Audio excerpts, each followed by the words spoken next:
G'day and welcome to the Ball Boys AFL Fantasy Podcast. Today we are reviewing all of the first the pre-season match simulations that have gone on this weekend. Let's go! Just done it from nowhere. Hoisted the goal from inside the centre. Sheed from the boundary. Dusty. Round Petty.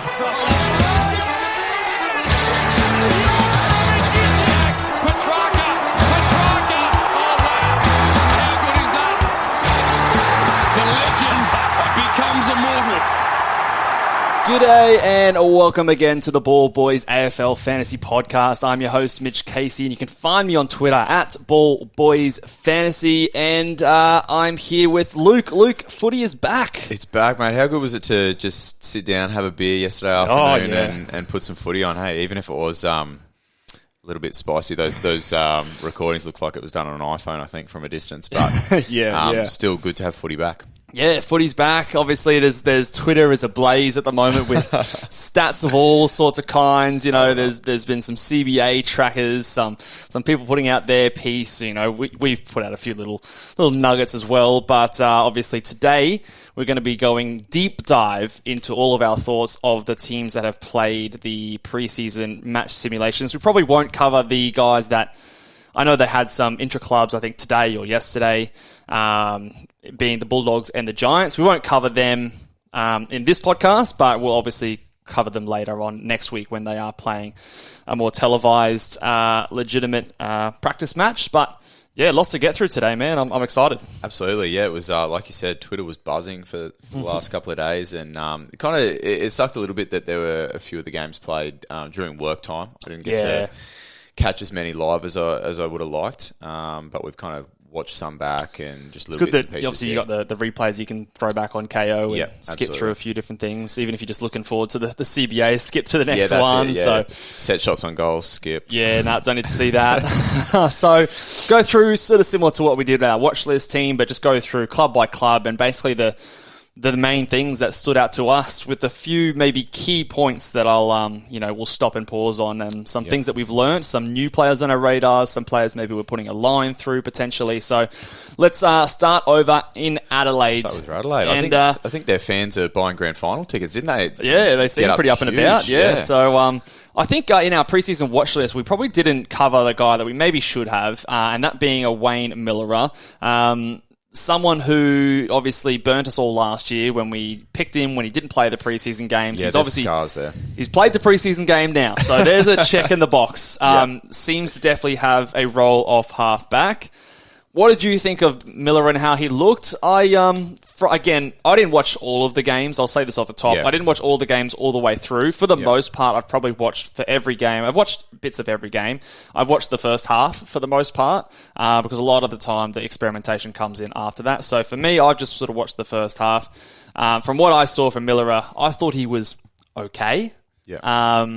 What are your thoughts? His role looked pretty solid, and obviously the thing with Miller is he's so cheaply priced that there's probably a scenario where you can go there if his role looks solid. The thing that I saw a little bit of that I'm not super convinced on yet is that Dawson was a little bit back, but then he also crept up to the wing as well. I don't know how that role plays out for Dawson, but if Dawson spends more time back, then I'm less keen on Miller because I think that if I'm getting the ball in anyone's hands, it's probably Dawson. Yep.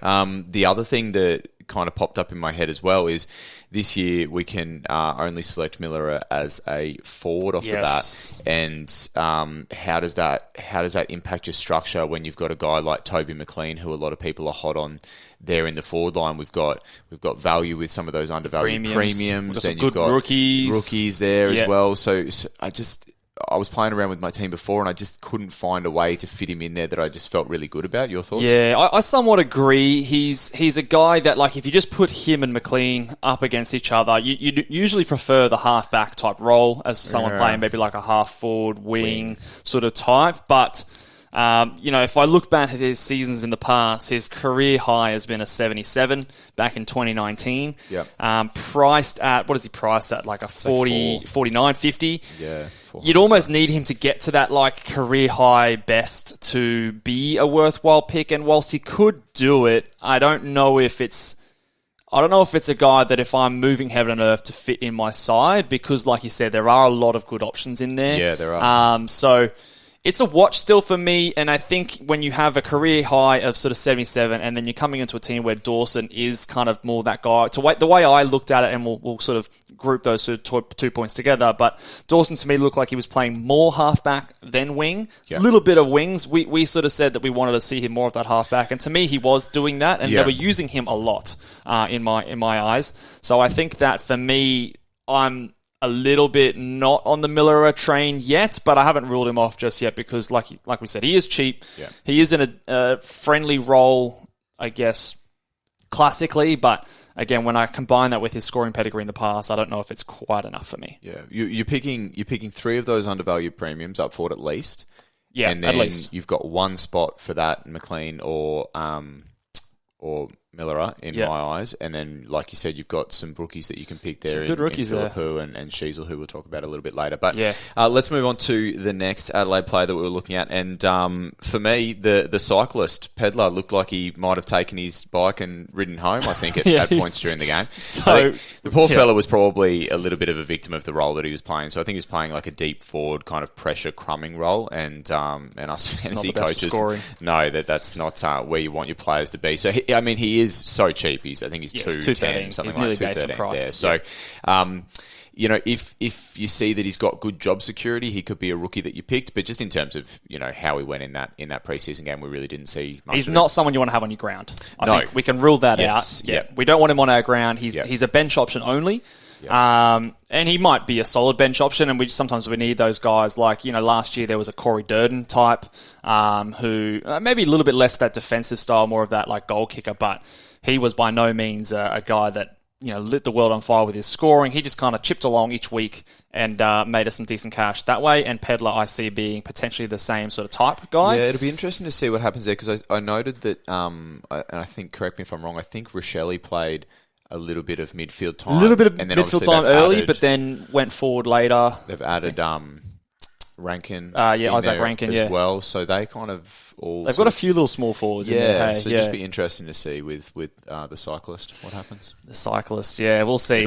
But definitely not a fieldable rookie option, in my opinion, at this stage. So let's... and of course, Rory Laird was Rory Laird. So goes without saying. He's healthy, didn't injure himself, so there's a tick if you were keen on him. So let's move on to the Brisbane Lions now. A big tick for me. Dunkley had the highest CBAs in that team alongside Lachie Neale. I think they both had about 67%. Yep. And again, I will just want to shout out Matt Forrest on Twitter. Matt Forrest 29. He's been doing the good work at the moment. He's been recording all the CBAs. God's work at the moment. So a lot of this data that I'm referencing, I'll reference what he put out there. Yeah. I think it's really reliable. The at least from my eyes, they kind of back up what he was saying. Yeah, so good on you for giving him a shout out. Yeah, so. Would have been your move to just claim those as guys. I'll shout out Matt Forrest. Go give him a follow, and he's been doing some good work in the preseason. A little bit of a super coach theme, but we can obviously use this data as well. Yep. So tied highest CBAs with he and Neale, so big ticks for me there. Yep. Obviously, if you're getting the same amount as Lachie Neale, you're obviously probably right up there in terms of the priority for the Brisbane Lions, so big tick. Will Ashcroft looked solid, didn't do anything completely amazing from what I saw, but seemed to be 50-50 split between midfield. He was in the centre bounces, and I think he'll be sort of, that third, fourth, fifth kind of option in there. Yeah. So for a rookie, that's amazing. We know what we're getting with him. He could have laced him up yesterday, and we'd all be picking him, so it doesn't matter. The big positive, I think, for this team is also Darcy Wilmot moving over to the wing. We saw him line up on the wing. We were watching actually just earlier before, and I think that helps his job security and his chances for a round one. There was a lot of talk about a lot of guys lining up in that half-back role with McKenna, a few other guys rolling through though. Yep. Yeah, so to clarify what Mitch is talking about here, because some people will be going, hang on, we normally don't like guys going out to the wing, but when we're talking a rookie like Wilmot... just get on the park. Yeah, exactly. It's job security. So when you're talking a rookie, we're happy if he gets on the park, and what he was referencing before is there's a lot of competition for half-back spots, so if Wilmot's not going to get picked there, we want a rookie in our team. So if he plays wing for the Lions, then that's good for us as well. He's going to go up in value. Yeah, I think still... preferably a bench player. Yes. I don't think I want him on my ground. There's a few sort of defenders that I'm not sure exactly who's going to be my D6 if I'm going with the 2 rookie backline structure. Yeah, so it'll be interesting to see when we've got a few more scores available next weekend in the final practice matches. But Darcy Wilmot, actually, I'm just going to pull up what he actually, because he debuted in a finals game, hey. What he scored? Yeah. I think, from memory, I think they were pretty kind of rookie-ish. They were sort of those like 60 to 70 perhaps. Okay. I don't think there was anything ridiculous, but I don't think it was obnoxiously bad either. Yeah, okay. But in terms of the Lions, those are kind of the 3 guys that we were watching closely. And McKenna, we'll I think... Look, I think there's been a few other options. Not that McKenna did anything poorly, I don't think, but I think there's been a few other options put their hand up around his price point. Yeah. Another Queensland boy that Constable we'll talk about later. Sorry, were you trying to... Yeah, I was trying to add a little bit of mystery to the podcast, but no, it's all right. You go ahead and just spoil it. Sorry, mate. It's all good. We're going to talk about this beforehand. We can get on the same page. Yeah. But so I think that a player like McKenna is definitely fading back for me. So I'm not too excited to pick a player like that. And if we can get a few of those other rookies in the defensive line put their hand up, I'm leaning away from a player like that. Talk about the Blue Baggers now. The Blue Boys. So moving over this way, I guess the biggest one we were watching was the Doherty role and how that looked. To my eyes, he looked like he was half back a lot early. Sort of the second quarter, end of the first quarter, started playing a little bit of the CBA roles. But for me, he was sort of half back first, midfielder second. Question for you. If you're the person that's picking Doherty, do you really care? Like, are you picking him... I know people are talking about midfield upside, but if you're picking him, I don't think you're picking him specifically for midfield upside. I think you're just picking him because you know he's going to be D1. It's a good point. The reason I was sort of watching was because, there's been some talk, and I've heard a few people say that if the Blues are going to make finals, they need to change something in the way they play. Okay. And so the notion would be that they go to maybe a bit more of a direct game style, like a Geelong, like a Collingwood, and that might be where someone like a Doherty loses points out if he's playing in that halfback role. They go through him a lot on those switches and things like that, whereas if they're playing a bit more direct.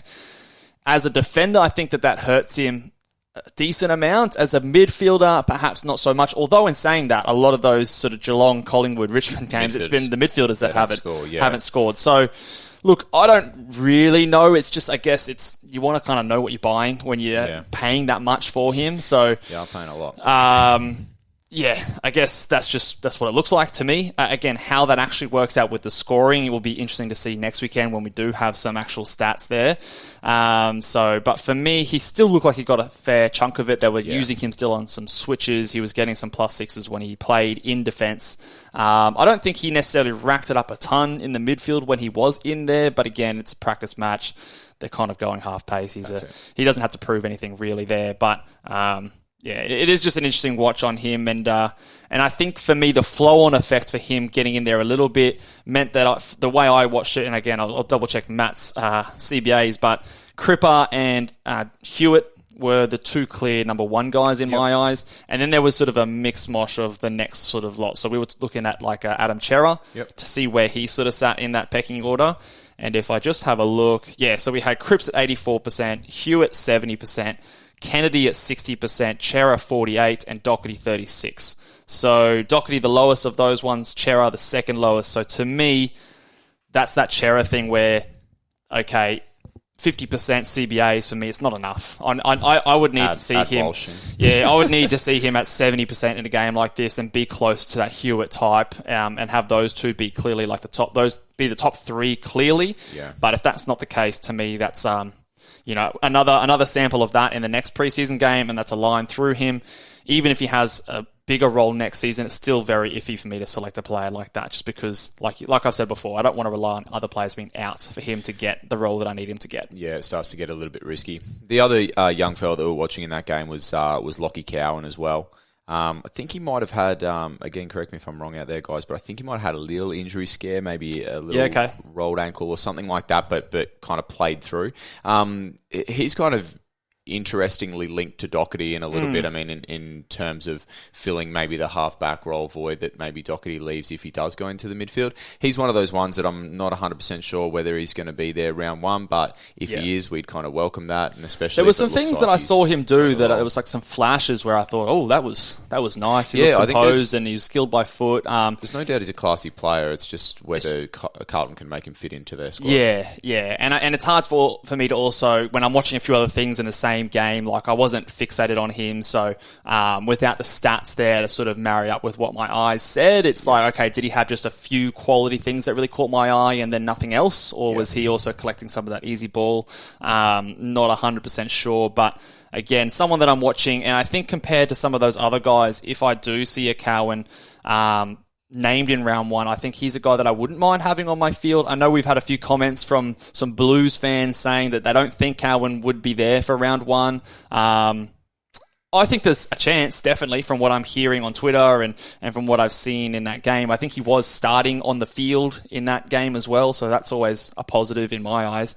I can't remember how many probables were missing. I don't think there was too many guys not playing for the Blues on that game. But sort of a wait and see. But I don't think he did his chances any poorly, but I don't think he necessarily shone through amazingly either, if that makes sense. Yep. All right, let's go on to the Magpies. Lots of takeaways from this one. Yeah, let's spend a bit longer on here, and we'll start at the top. So the Tom Mitchell panic. And people are like streaming out like a clown car. It's just like, let's get out. So the CBAs, I guess, is the big concern for Collingwood. It looked bleak. Just take the stats aside. I just watching the first sort of quarter of that game, and every time there was a CBA, I was like, okay, is Mitchell in there? Oh no, no. Is Mitchell in there? Oh no. There was a different rotation every single time. It got to the point where you're like, hang on a sec, what's going on here? What is happening? And so I'll talk to that point then. That for me makes me feel not maybe as anxious as some people out there, because I don't think Collingwood are going to go and run 11 guys through their midfield consistently during the year. Probably not. So then maybe you can look at this game as an anomaly. If I'm trying to play devil's advocate. If you're trying to really talk yourself into it, I think it's a flag. Absolutely, it's a flag. And I don't think we should be just pushing it to the side and saying, it's just preseason, they're experimenting things. I am concerned. Yeah. This is definitely enough for me to say that he is not a lock by any stretch. What do you need to see then in next week's game? So next week's game, well, first of all, I want to see again the number of players they put through the midfield there. So I would love for them to play 6 players through the midfield, non-rucks, maximum, really. They had 9 guys go through here. Yeah. I'll just read out some of the names they had go through there. Degoe, Dacos, Crisp, Adams, Tom Mitchell, Lipinski, Jamie Elliott, and the other Dacos as well. And Pendlebury. Sorry, yes, you're right, and Pendlebury. So all 9 of those players went through as midfielders on top of your 2 rucks in there as well. So that's where you got that 11 number from. It's a lot of players. It's a lot, and that's why it kind of jumps out at me as a bit of an anomaly. I'd be lying as well if I wasn't saying I'm concerned. I was one of the guys jumping out of the clown car. I heard this before. I remember that there was talk a lot last season about Collingwood want to use a lot of guys through their midfield. A lot of us were starting to get on like a Brandon Maynard and stuff like that. Was getting all this talk about more midfield time, and they were saying that they want to have guys with multiple roles. And this to me kind of looks like that. You've got your DeGoes, you've got your Taylor Adams, Lipinskis, Jamie Elliott's, and Tom Mitchell in that group where they're doing like a mid-forward rotation. Yeah. And then you've got another group where it's like the Dacos, the Crisp, the Pendlebury, all of those guys doing like a back rotation. Some of them maybe doing a few wing spots here and there as well. But it's like a Ferris wheel. Yeah, it seems to me like there was a very intentional game plan of trying to get a lot of guys through there. And I have heard that talk happen. It probably didn't show as much in the regular season last year, but I do remember that being the talk when Craig McRae first arrived at the club last pre-season, and maybe just with more of the cattle with obviously Tom Mitchell's arrival and Nick Dacos' ascension into the midfield, that he's now able to do that a bit more. So very interesting to me, but I am colour me concerned about Tom Mitchell, and he's no longer someone that I think is just locked into your side and you throw away the keys.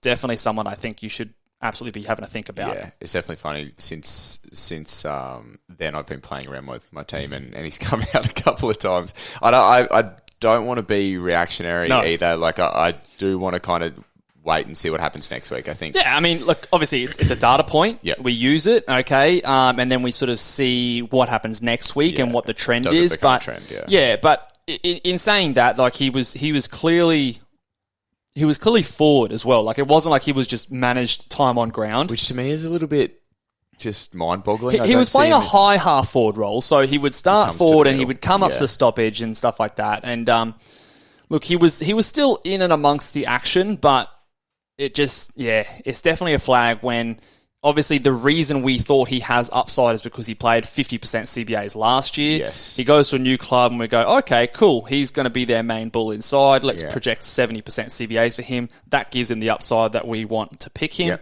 Yeah. Not to say that he's going to have a horrible season, but maybe he just doesn't have that growth anymore. Maybe he's just going to be another 50% season, just like he did last year at Hawthorn. Perhaps you see that time on ground come up, but then again, Collingwood game style, maybe it all comes out the wash as a 95. It's the Collingwood system, and I mean, I think if you said to him, you're going to average 95 fantasy points, but you could win a premiership, I think he would take that. It's like we talk about him as if he's this fantasy pig. At the end of the day, he's an AFL footballer who wants to have AFL success. So, yeah, it's intriguing, and I can't wait to see what happens next week. Yeah, so I think that's one of the big talking points that's come out of the preseason there, and for my team, I am exploring other options as well. Other options. But again, diplomatic. We'll wait and see what happens in the next lot of games. But what about the Collingwood ruckman? Are you exploring other? I know you're already exploring other options. Well, there. yeah. See, he's been someone that I was keen on early on in the preseason. The hamstring thing sort of worried me a little bit. Also, the talk of him and Cox worried me a little bit. And in this game, we saw Cox take the majority of the ruck responsibility. Cox.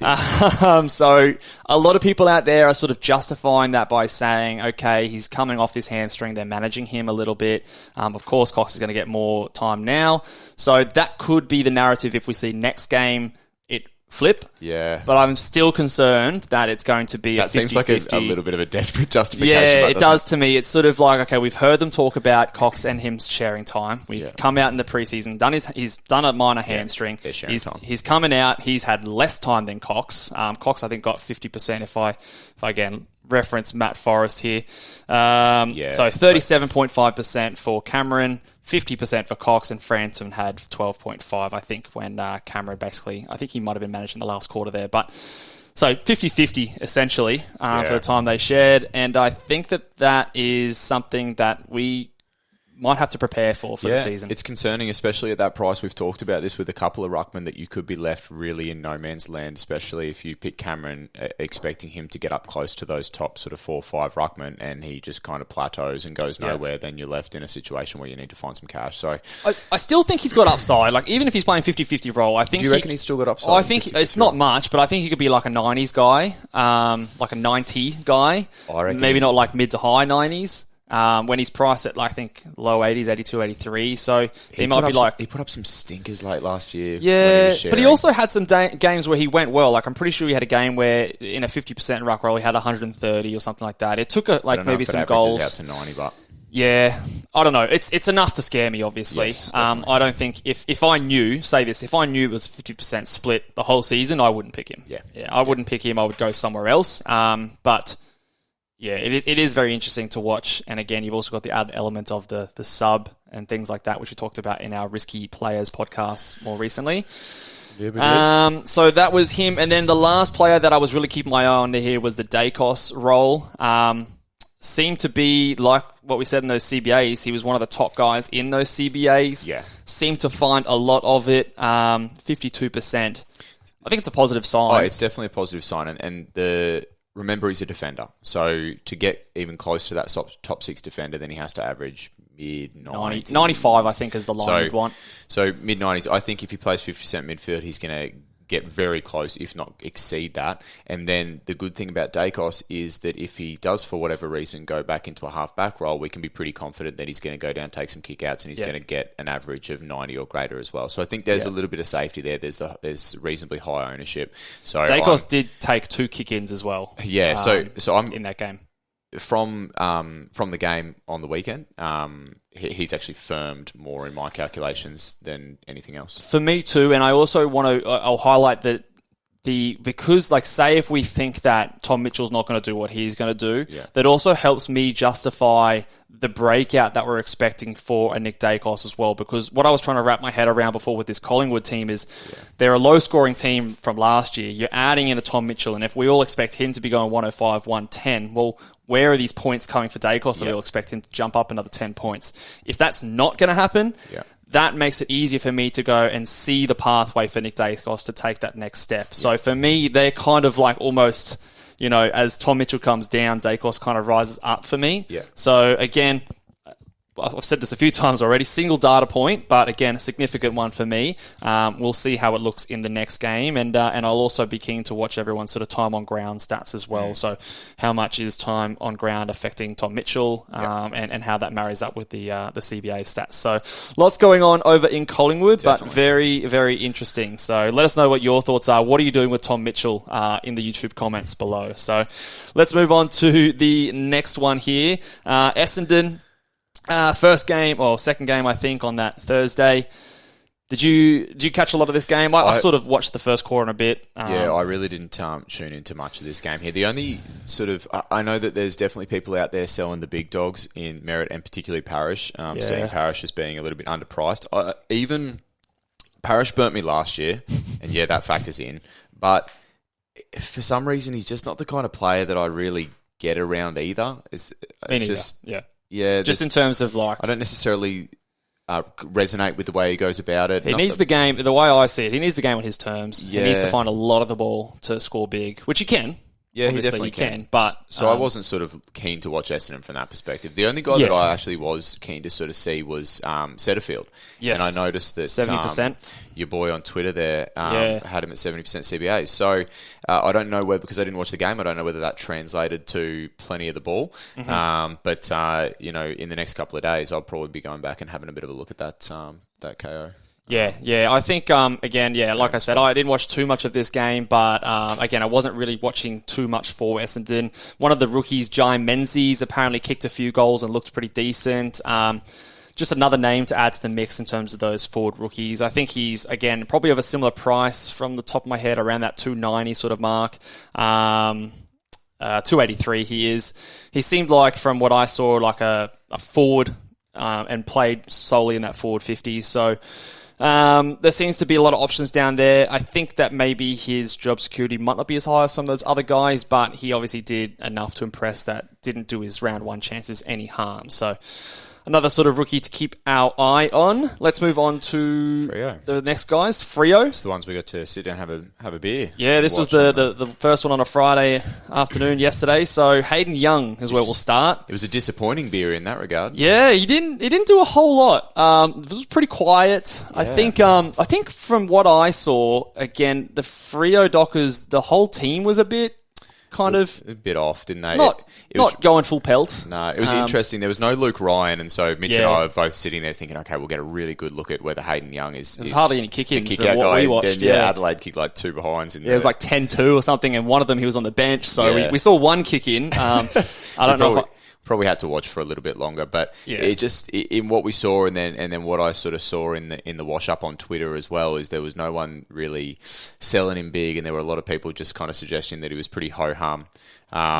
Which is certainly not what you want to see from a guy that you're kind of contemplating as a breakout pick. It's you're happy to see that from a Jack Steele. You're happy to see that from a Rory Leggs. You really don't care how they go in the preseason. But when you're looking at a guy as being a potential make or break breakout pick to jump into that top 6 defenders, he didn't really show anything that suggested that he would be making that leap.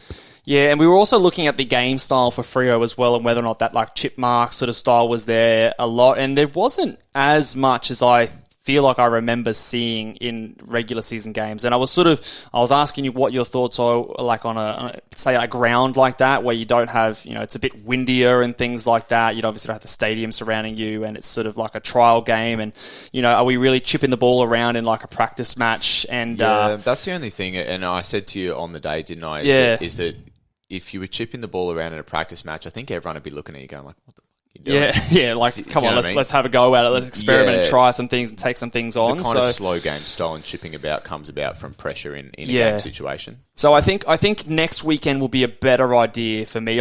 Look, it's not a good sign for Hayden Young, but I'm also not. I'm not ruling him out by any chance, and I think next week will give me the information that I need to know on a player like that. And hopefully Luke Ryan does play that game so we can see both of them playing together and what the split is between the two. Thanks for correcting my capitalisation. Sorry, man. You guys can't see this, but we've got a shared document here, and I typed in Luke Ryan's name. I forgot my capital letters, and Mitch has just corrected me mid-podcast. It's your own name, mate. This is the kind of bloke I'm working with here. Can you believe it? Oh, mate. Can't spell Hawthorn, capitalising Luke Ryan. Here we go. In fairness, I should have given him Jaeger Bomb, he was doing his thing. Looked like he had a fair bit of it. I think you've noted here. Something I kind of noted when we were watching it as well is, I mean, he knows how to find the footy inside, but there were so many times he got the ball, just kind of got tackled, it spilled out, or he got tackled and it was a stoppage. I see him obviously being super important for Fremantle in terms of doing that in and under stuff, but he just doesn't strike me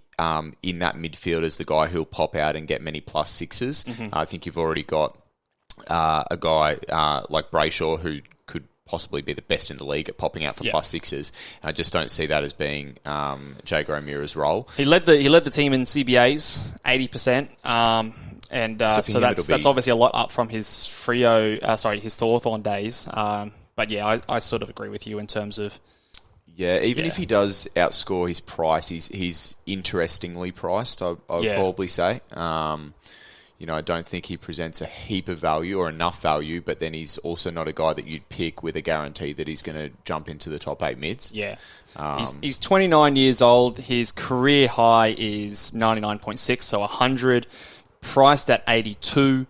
You almost need him to get, again, to that career high kind of level to be a worthwhile pick. Yeah.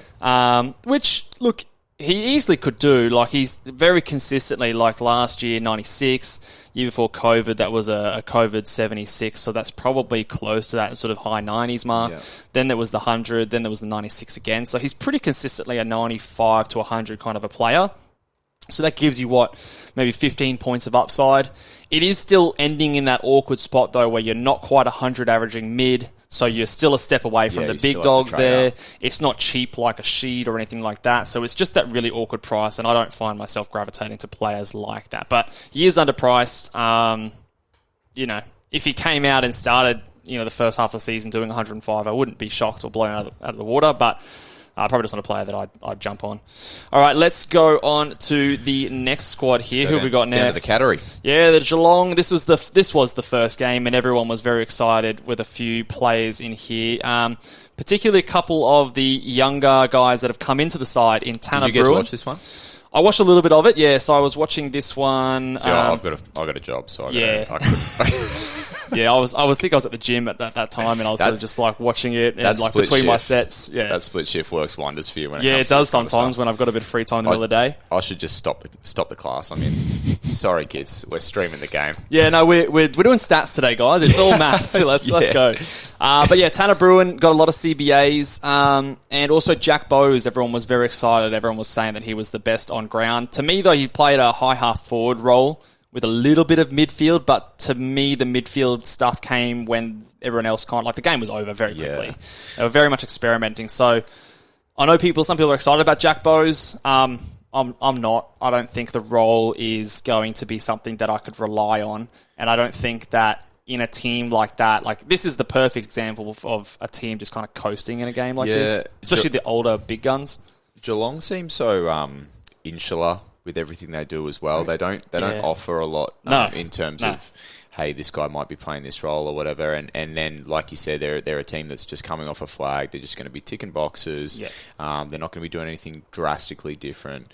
These guys have just come in to complement what they're already doing. They haven't come in to be 100 averaging players. Yeah, and when you're playing that high half forward role against the Hawks, most people are going to look pretty good. I'll tell you that much. I reckon you and I look pretty good. Yeah, they thumped Geelong in that high half forward role. Yeah, they thumped them. It was very much on Geelong's terms for the majority of the game. So the scoring and the player looked good, but the role to me is a cross. I can't see him being like a permanent midfielder, which is what I'd want him to be, or like a half-back type, which he was in the Gold Coast days. So I think that for me, look, maybe I haven't ruled a complete line through him, but he's still got an uphill battle to make my side. Playing that high half forward role for sort of context as well, it's a really, really important role in any footy team, but it's a role where you can go from 0 to 100. Yeah, the game quick. script very much dictates your scoring. It really does, and you can be flying and you can look $1 million, and then next week you can really... You might still be playing your role really well for the team, but from a fantasy perspective, you can go cold, so it's just not something that has any sort of... consistency with scoring. Tanner Bruin, he's someone that I did flag, I think, earlier in the preseason in our mid-price of forward podcast, just as an option in terms of I thought he was going to get some midfield time. He did actually get some midfield clock in the GWS team last year. He's never really been, at least at AFL level, a decent scorer. I think he was a decent scorer in the junior levels, but again, just for me, this seems like a guy that we're just getting him exposure in the midfield. And Geelong play a lot of guys through those CBAs, or at least they did last season. And I think that he's just kind of a guy that if he was a defender, we might look at him. But as a forward, when we talked about those other good options there, you've got to take one of those guys out of your team to put him in. And I think that's pretty tough for me to do at this point. So... Look, he didn't do himself any harm by getting those CBAs, and if I just scroll back, he got 66%, led all players in CBAs, but a lot of those guys, Dangerfield, Guthrie, a lot of those players I don't think played the full game, so I think Guthrie's not getting 33% CBAs. Danger's definitely getting more than 40% CBAs in there, so I don't know if that's reflective of his role he's going to play when the season actually starts. For me, not someone I'm super keen on. And one player that's kind of popped up out of nowhere, or not nowhere, but someone that some people are suggesting you can have at R3, Asava Radagalia is a guy that priced at like 330 or something. Which to me is a lot. It's a lot to have on your bench. With your rucks as well, like if one of your rucks goes down, it's an automatic trade to get another decent ruckman in as well. So for me, I'm just not 100% sure on the purpose of what you would be. Yeah. I'd almost feel better to save, 130k and have a red dot loop. Yeah. I just think there's other scenarios that you can do there that make me feel better than having a playing R3 that's kind of 330k. Yeah, I don't know. Like he to me, he played full back. He played full forward. I don't think I saw him much in the actual ruck itself. So to me, you'd need someone to be a ruckman to be that kind of potential higher ceiling scoring kind of capability. What do you get? He's on your he's on your bench anyway. Well, just the cash generation. Like if you want that cash generation, he's going to make you some money. It's a spot that otherwise you're not making anything.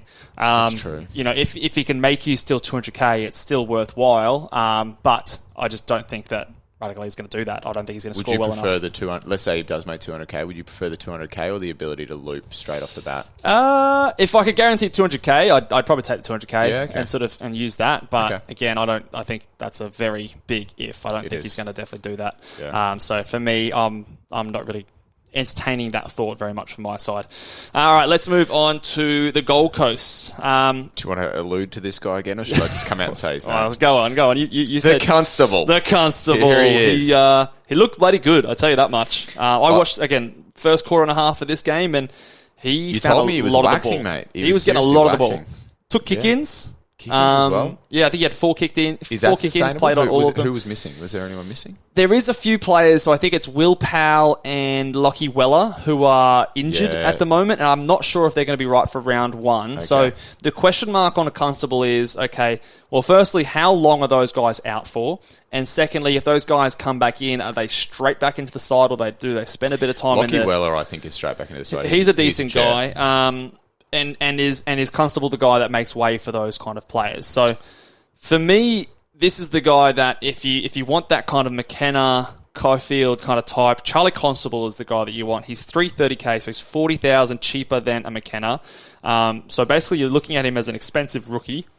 He's had decent scoring in the past, and from what I think I counted, he had like sort of nearly 40 points in the first quarter. Are you counting twos or?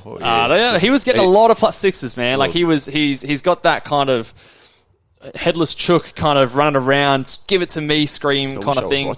Reminds me of like a couple years ago when they had Oleg Markov in their side and he was sort of demanding the ball. I got a similar kind of vibe. He's taller, obviously, and look, he used it okay. I don't think there was anything terrible he did with his foot skills. So I think that's been a criticism of his in the past. The scenario where I see him potentially being able to come into my team is as a D5 with Jimby as D6. So I don't think I would bat so deep that suddenly Constable would be my D6 and Jimby would be on my bench. Could you go the other way and put him as a D4? And go cheap in the defense? Okay, really cheap. I played around with that just before we came on, and it left me feeling a little bit exposed down back. Yeah. But then I also thought to myself, well, if we're not locked in on who's going to be the performing backman, could you start with the cheaper back line and go with more certainty in your midfield? And do you know what I mean? Could you go cheaper in that line? I think it's a play. I don't know if it's the right play, but again, at the moment, I'm trying not to think too much with my side, and I'm 44 points in the first quarter. Yeah, okay. Well, I just say that to say that he was getting a lot of the ball, and obviously he was locked in 44. That's a very specific number, mate. Yeah, well, I think maybe I got the Brayshaw had 44 that I counted up. He didn't carry the one or something. He definitely was up there. He was close to like 40 points in the first quarter, and and the kick-ins were a nice surprise. There was a few times where he was not the closest guy to the goal square. Came running in and say, mate, give me the ball, I'll kick it in, which I like. There's observable thirst there, I think. Observable thirst? I can't what claim a phrase. that. I think someone else claimed that. Was it? There might be a Dossie Pod thing. I'll have to shout out to whoever coined that phrase. But thirst. But yeah, he obviously showed a hunger for the ball and wanted it in his hands. So he's an option. Again, I want to see it again next week when we've got 22 players in a squad or 23 players in a squad, and we can see scores that are not just me counting on my fingers. But yeah, he looks pretty good and could be an option for us. And if you want that more expensive guy, if the rookies don't show up, he's the guy that I would be going for. So the only other thing from the Suns' point of view I saw was Bailey Humphrey looked pretty good. Kicked a couple goals. Looks like a bit of a unit as well in there. Played a little bit of mid-time, but we were... You're fixing our spelling up. I just double-checked. Okay. Wow. Return serve, mate. We got a little grammar war going on here off camera. But yeah, he looks someone that, again, those forward rookies, 290-ish K between him and a few other guys as an option. And perhaps... maybe you can have one of these guys in your midfield. With the guy from the Hawthorn Hawks, didn't play. Oh, actually, I wanted to highlight this. We'll go to Hawthorn in a second. Sorry, I'm jumping ahead. But the Hawthorn Cam McKenzie, if he isn't there for round one, maybe you put one of these guys in your midfield as that sort of replacement. But he looked all right. Anything else that you wanted to highlight from the Gold Coast? Not for the Suns. Like I said, I didn't actually catch the game myself, so it'll be another one I'll have to go back and watch. But you've got me all hot and sweaty about Constable, mate. Yeah, let's have a look at him. Let's have a look at him next week and what his scoring per minute rate is as well. Yep. So next one here, Hawthorn. This is just going to be heartbreak for Mitch. Should I let you lead off or should I? I don't know if I can, man. I tweeted out about it. I tweeted out one word and an emoji. His name and an emoji, and that was all I could get out. Devastating for Mitch's love child when the Hawks played the other day because Dylan Moore was predominantly in that forward role. I think he was obviously one that we were a little bit high, and when I say we, I mean Mitch. Hey, you... hold on. I'm jumping ship, mate. I'm jumping ship.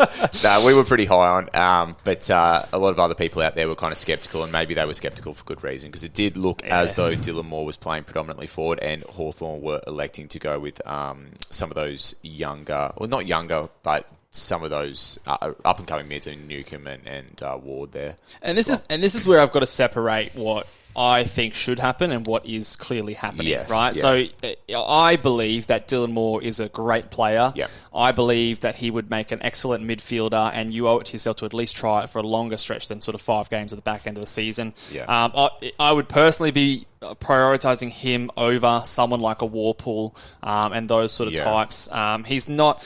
I made this comment as well that if he's the Isaac Heaney tease over these next several years, it'd be an absolute waste, because I understand it a bit more with Heaney because he is taller, he's a bit more of a target as a forward, but Dylan Moore being the height that he is, like, you can get those kind of types more so in the forward line, but he is so good at finding his own ball. Yeah. The pressure that he puts on, the use of it, he's I'd just have smart. him in there before Warple as well. Yeah, Hey. so, but at the end of the day, had 0 CBAs Yeah. in the practice match.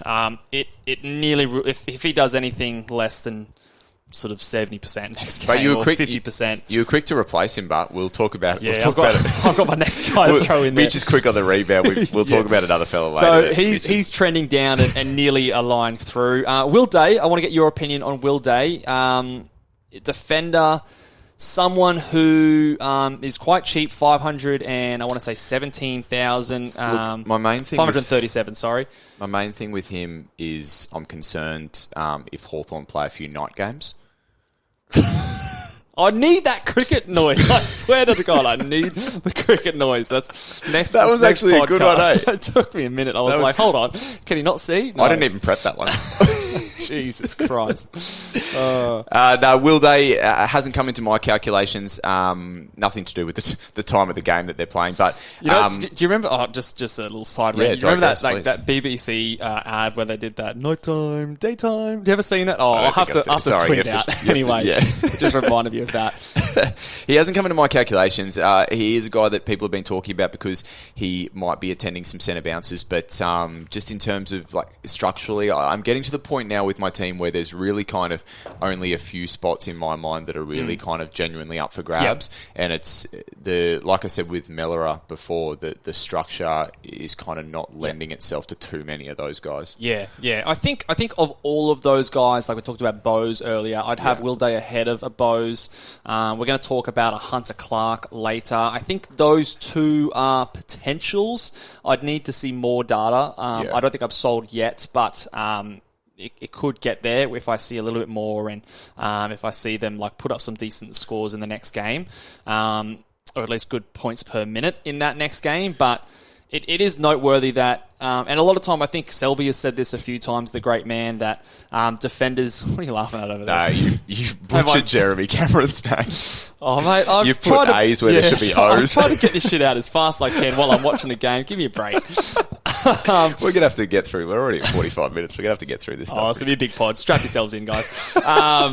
But I think that, those defenders sometimes make good midfielders because they're defensive minded, so they come in, they tackle, they're good at finding space and popping up for those marks. So I kind of can see that with a Will Day. He's a bit slighter of frame, so I wonder how he'll go in there. So he's someone I'm watching but not completely sold on yet. Another couple of little rookies that we were watching, Fergus Green. Looks like a potential guy that we can have on our bench, 200k forward. Looking for them. Looks pretty good up forward, so put him in your little black book. And Weddle was playing a mix of halfback and a wing role. You didn't like my little black book? What is it? Have you not heard that? I've never heard that phrase. Just your little black book, your little notepad. 2023, mate. Oh, okay. No notepads. Okay, put them in your Word doc or your spreadsheet, whatever it is you're using. No, I just never heard that, but no, keep going, sorry. Is it Josh Weddle or Weddle? He looked okay. Didn't blow the roof off the building, but just looks solid. Hopefully he can keep putting his hand up and present himself as that defensive option. Again, kind of that type. I don't know if I'd have him on my ground. Yeah. So, of all the names there that we've noted down for Hawthorn, I don't think I'm going to have, aside from rookies, I don't think I have any of them, but the one that would interest me the most might be if Josh Ward was in a heavy CBA role. Let me have a look at what our boy Matty had him at. And I think it says, I think he'll play the CBA role for Ward, but I probably think there's a scenario where you can have a look.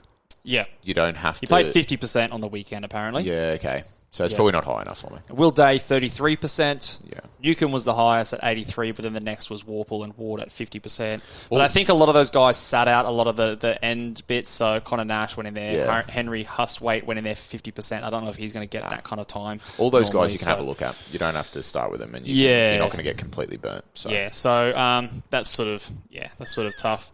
Let's move on to the next team here. Yep. Melbourne, Demons. Again... The big thing, and I tweeted this out, that Angus Brayshaw was used exclusively off half-back, but he found plenty of it, and I counted 44 points. There was a few tackles. Again, 44. You've just got a favourite number or something. Lewis Hamilton. Yeah, Jack Lloyd. But yeah, he's there was a few tackles in there, so maybe 40, maybe 48 Yeah. that were sort of questionable, but got plenty of it, was used a lot off halfback.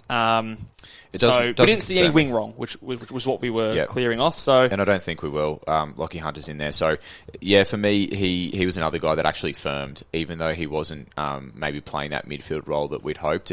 For me, the way defence is shaping up, if he's either in that midfield role or across halfback, I still think he's going to be a top 6 defender, and I'd be happy to start with him in my team.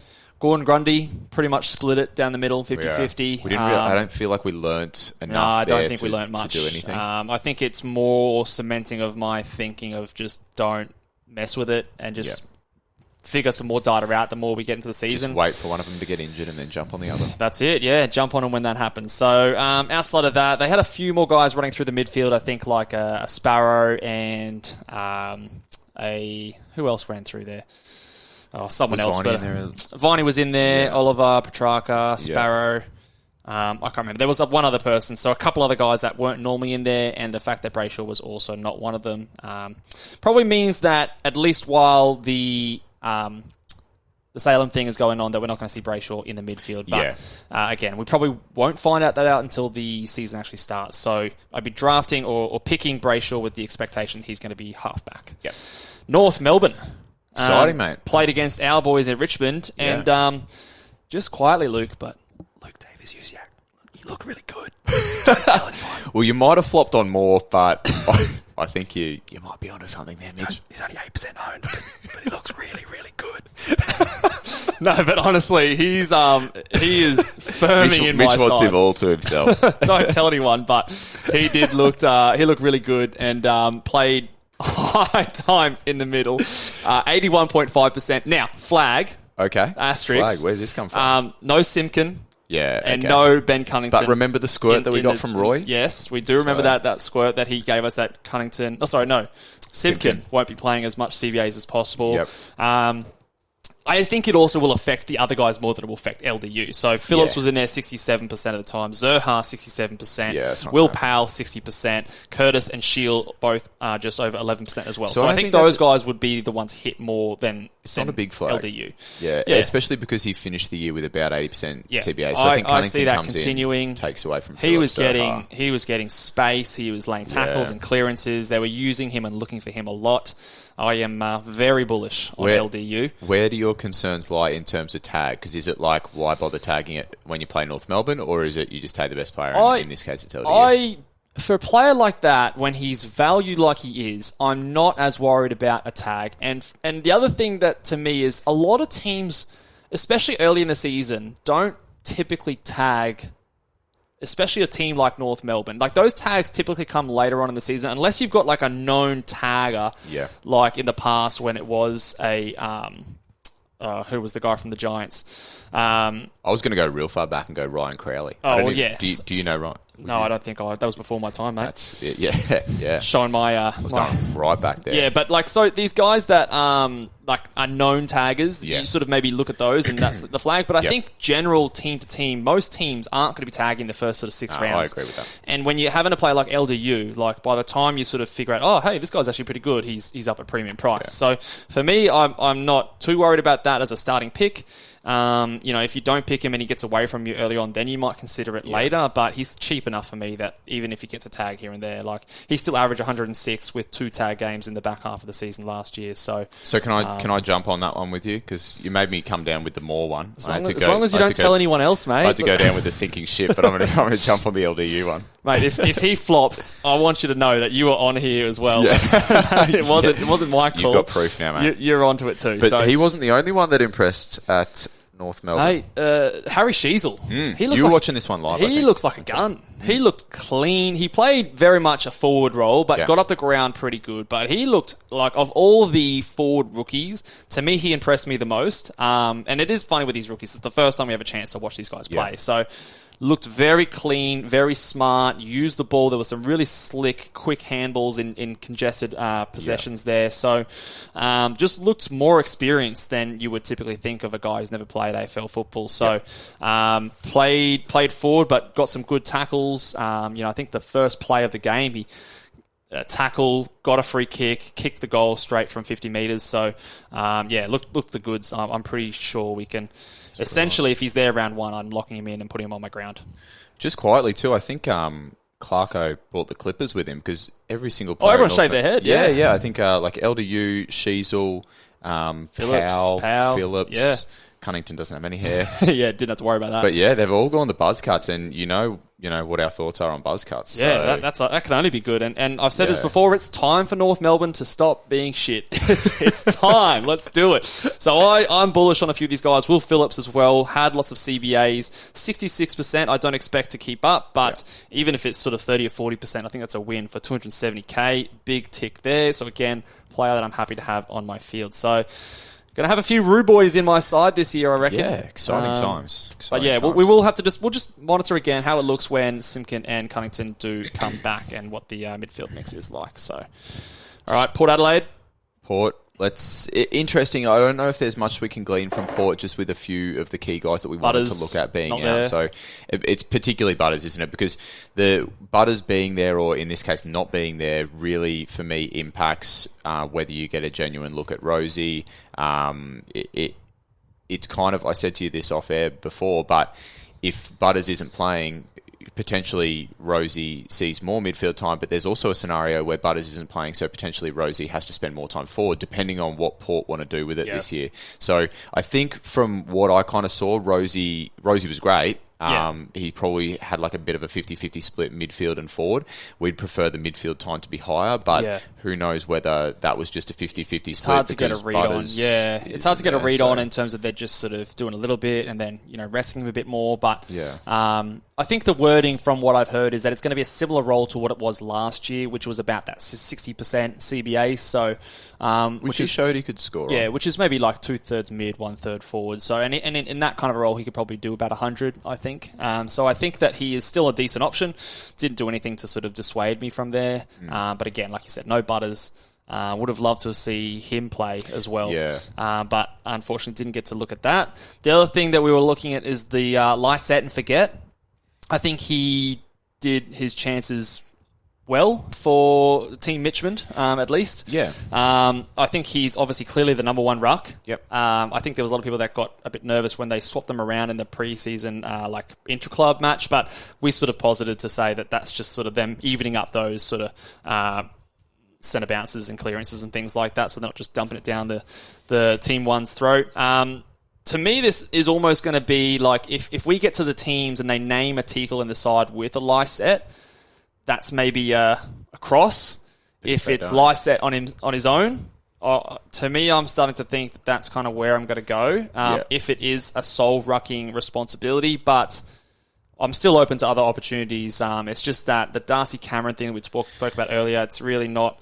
I'm not loving paying enough for at this stage with my structure. So Lyset to me is firming up to be the pick in the R2 spot at the moment. But I would obviously much rather him not have a second ruck in the team. So we'll see how that goes when the teams are actually announced and what it looks like next week as well. But he looked decent. Which is good. All right, let's move on to Richmond. Pretty quickly through this one here. Taranto, 70%. They ran a very tight CBA mix. Yeah, so they had Taranto, Hopper in there, Prestia was in there. Short. Obviously, Short again, which was interesting. It was one of those things that we were going to watch, not because we're going to pick him straight off the bat, but just we were probably hoping that... You'd be a defender we could add later on. Yeah, at round 6. Not so confident about that now. No, it seems as though... And I think, we know Richmond probably better than we know any of the other teams, and I think that they're going, hey, if Shorty plays in the middle, we can get something out of him there, and then we can have guys like Hugo Ralph Smith and Daniel Rioli, who are these running, quick... Flostone, guys off half-back. So, unfortunately, from a fantasy perspective, it looks like Short might be playing in the midfield, but Taranto's role was everything we wanted to see, wasn't it? He just was a beast. It looks like Hopper, Taranto, number 1 and 2. Prestia was there as well. So clear top 3 in my eyes. There was no Shea. So that factors in as well, because he definitely will see some time at the CBAs, but I don't think that but no CBAs for Dusty, no CBAs for Koch either, which surprised me a little bit. Like, not a single CBA. He was purely a forward. I think Koch is it seems like such a selfless guy that I think he would almost say, hey, look, I'm going around again, but I'm just going around again because I love the boys. I want to have another tilt at I expect things. we'll see him there at some points, but it's clearly not going to be at a high. I think there'll be rate. Stages, but I don't think it's because he's going to be chucking a nana that he's not in No, there. no, Do you no, know no, what I mean? no. So, It's just like, well, basically, Koch, you're doing nothing up forward. Come in and get yourself into the game. You were big really. on Trent Coleman 5 minutes ago. So. Well, I love the name. It's a great name. But I mean, look. I don't know. We'll sort of see how he goes. But Taranto looked good in terms of their role. I think it's he's really the only relevant. Taranto to me is very, very close to a lock in my side at the moment. And just shout out to Samson Ryan for kicking 2 goals. So, boy. Yeah, boy. I still don't know if I Were want they him from as the goal my square, or? R3. They were. They actually were? They were very much from I the was goal taking square. a piss. Yeah, really. They were. They weren't difficult shots by any stretch. All right, moving on to the Saints. Just a shout out to. I hope Tom Campbell's wife was okay. She went into labour apparently that afternoon, so we didn't see Tom Campbell on our screens at all. Yeah, there was a mention of him. Well orchestrated by Tom. But congratulations. I'm assuming that perhaps his wife has everything went had well. Kids, but so fingers crossed for Tom Campbell. But we enjoyed not seeing him there. Yeah, so Marshall was full-time ruck role, which was good. He looked good, took a few intercept marks. I wonder if, his wife didn't go into labour, if he was going to be in there, Tommy Campbell. Sorry, I thought Rowan Marshall's wife went into labour as well. Sorry, Tommy Campbell's wife. So that's why he apparently wasn't at the club, the commentators were saying. But we'll, again, watch that again next week. Hunter Clark, I want to highlight. He got some CBAs, which is something that we've always sort of highlighted for him as the potential for him. New coach this year, so potentially that was going to happen. When I was watching him, he looked a little bit off it to my eyes. He kind of loping might be the wrong word, but he didn't look like he doesn't look really sharp, does he? Agile, smooth mover that I would expect sort of like your halfbacks to kind of, I don't know, get around the field like. But yeah, I don't know. He didn't impress me so much that he made me sort of go, okay, CBAs, let's look at getting him in. I'd be interested to see what his scoring rate was. In terms of a CBA, he was 30%, which was the same as Gresham and Sinclair, which was also interesting to note. The 2 big dogs clearly there were Steele and Crouch, and then it was Windhager, Gresham, Clark, Sinclair. 4 guys all between sort of 30 and 40% CBAs. So I think Sinclair's more likely to stay there than Hunter Clark is. Do you think? Yeah, I kind of see the other way around, actually. That would be the way I'd read it is that way. I think you get more value out of Sinclair. He's the All-Australian half-back. He is, but I think you can get more value. If there's going to be a guy that spends 30% time there, in my mind, if I was coaching St Kilda, I'd probably go with Sinclair. If he's spending 30% time there, then he's spending plenty of time at half-back as well. But if you look at Hunter Clark and say, well, Hunter Clark can play half-back, but from what we've seen, I don't really like it in the midfield, so I just don't know how I'm not ruling it out just yet, but he got the CBAs, but it wasn't enough, and it wasn't impressive enough for me to stop what I was doing. Okay, let's find a way to get this guy on my team. I'm watching him next week and sort of see how it feels like. Again, he's had a lot of trouble with injuries, so again, getting used to that role and getting just the footy experience in that role, I think is something that we've got to give him a little bit of a pass for. But yeah, definitely someone that I'll watch next week. But outside of that, Mark Philippoussis. I think I tuned into this game, or we tuned into this game right at the right time. I think we tuned in and he might have touched it 3 or 4 times, took a couple of clunks up forward and stuff. So grabbing out of the air. When I went back on Twitter, a few people said he maybe started slow in the first half, but he definitely showed some things in the little patch that I watched. And I think as a rookie, you don't have to have 25, 30 touches to be a guy that they'll keep in the team. I think from a coach's perspective, they will have looked at what he did in that little patch. He looked impressive. He's bigger than I thought he was. Yeah, he was, He was really strong overhead. There was a big pack mark in there, and I think even those like little nuggets of gold are enough to keep a guy like that around, and he was already high in St Kilda's calculation, so I think he has done his chances no harm.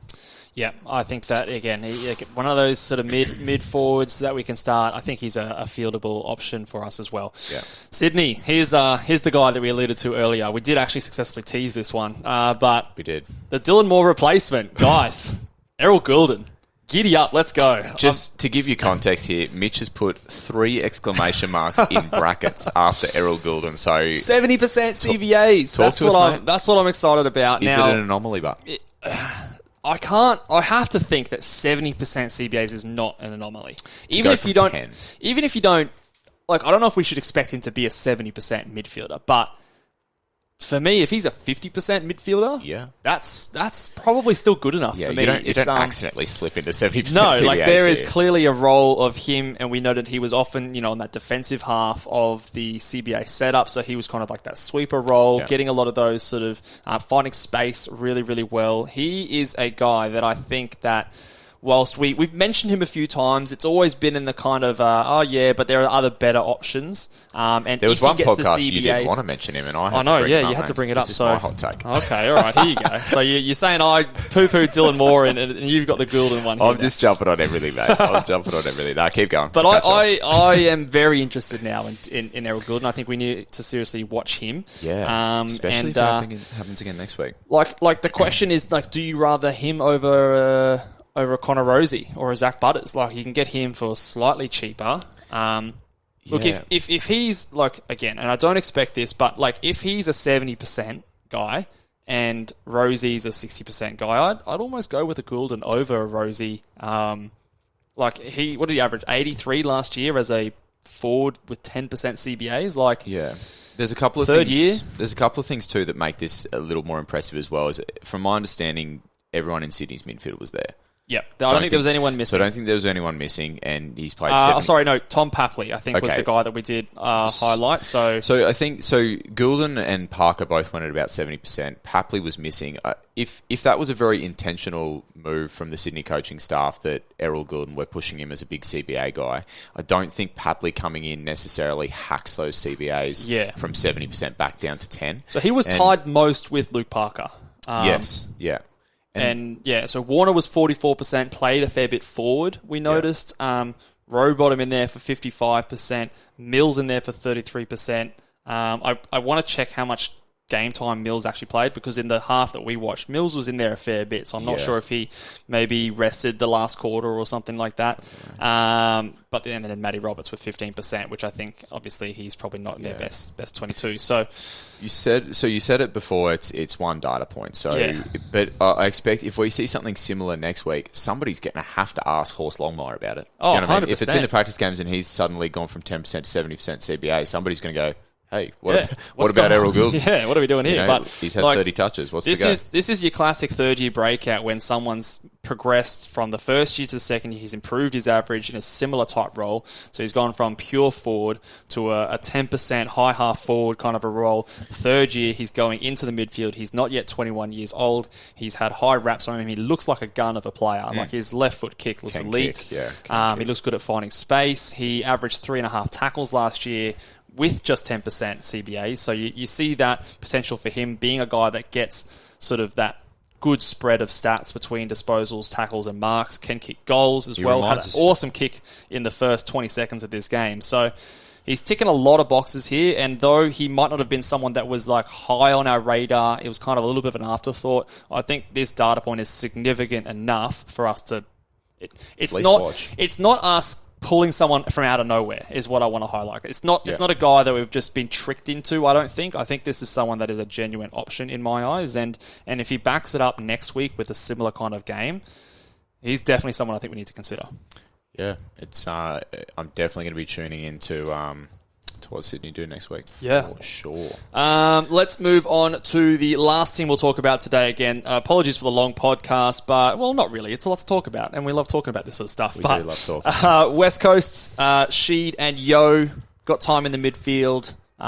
You were saying that Sheed looked really good presenting on those little 45 kicks. I thought they looked solid. I think they looked like the Yo and Sheed of old. There was a couple of times there. Maybe Sheed didn't get as much of it as we might have hoped, but I think watching him run, I think the intention was there. He was looking to present on those little short inside 45 kicks, which is where he typically gets a lot of his plus sixes. And it looked as though, from a West Coast game plan perspective, it looked as though they'd made some tweaks, but they were still happy to possess across the half-back line. And then as they transitioned the ball through the centre third, that was when they looked to sort of pull the trigger. So I think there's still the opportunity for him to pick up those little inside 45 plus sixes. And then Yo looked solid. I think in the bit that I watched there, he had some strong tackles. Yeah. He was in and under, but then he was also he even had some kick outs. He was getting it on the outside, and they seem to both have a pretty solid kind of midfield presence in terms of their CBAs as well.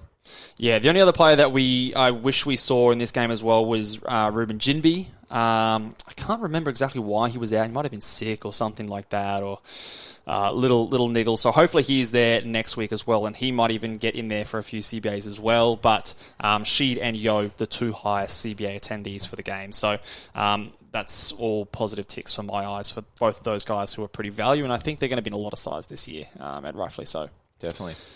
Well, Chesser was another one that impressed. Yes. We should mention Chesser. Yeah, let's mention. So he is someone that maybe we thought wasn't going to be there Yeah, round he's one, kind but of he's been up and down, maybe hasn't he? making a comeback and might be a late bolter. So we could have, potentially, those Darcy Wilmots, the Campbell Chesses. There's a couple of 200k defenders that could be either on our bench or maybe even on the ground if, maybe a Chesser is someone that could score well enough to be on the ground. Josh Weddle, Ruben Jinmi, Lockie Cowan. So there's a few of those defender rookies maybe putting their hand up. Hopefully, fingers crossed that it continues that way. So again, we'll just have to stay tuned with that and see how he goes. But there was a few flashes, kind of like a Cowan earlier, that looks like he sort of belonged out there, played on a wing.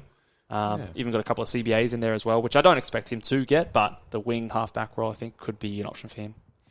Definitely. How good was it to have footy back? Oh, so much to talk about, and obviously lots to continue to watch. So let us know what your thoughts are down in the YouTube comment section if you're watching over there. If you haven't already, there are still 60% of you guys listening out there that have not subscribed on YouTube. So if you haven't, please go over and do that. We would really, really appreciate it. Thank you for everyone for tuning in over the last few podcasts. We're growing at a nice rate, mate. There's a few more listeners out there than there was a few weeks ago. So thank you. We appreciate it, guys. So thanks for tuning in, guys. Give this video a big old thumbs up, and again, we will see you guys next time.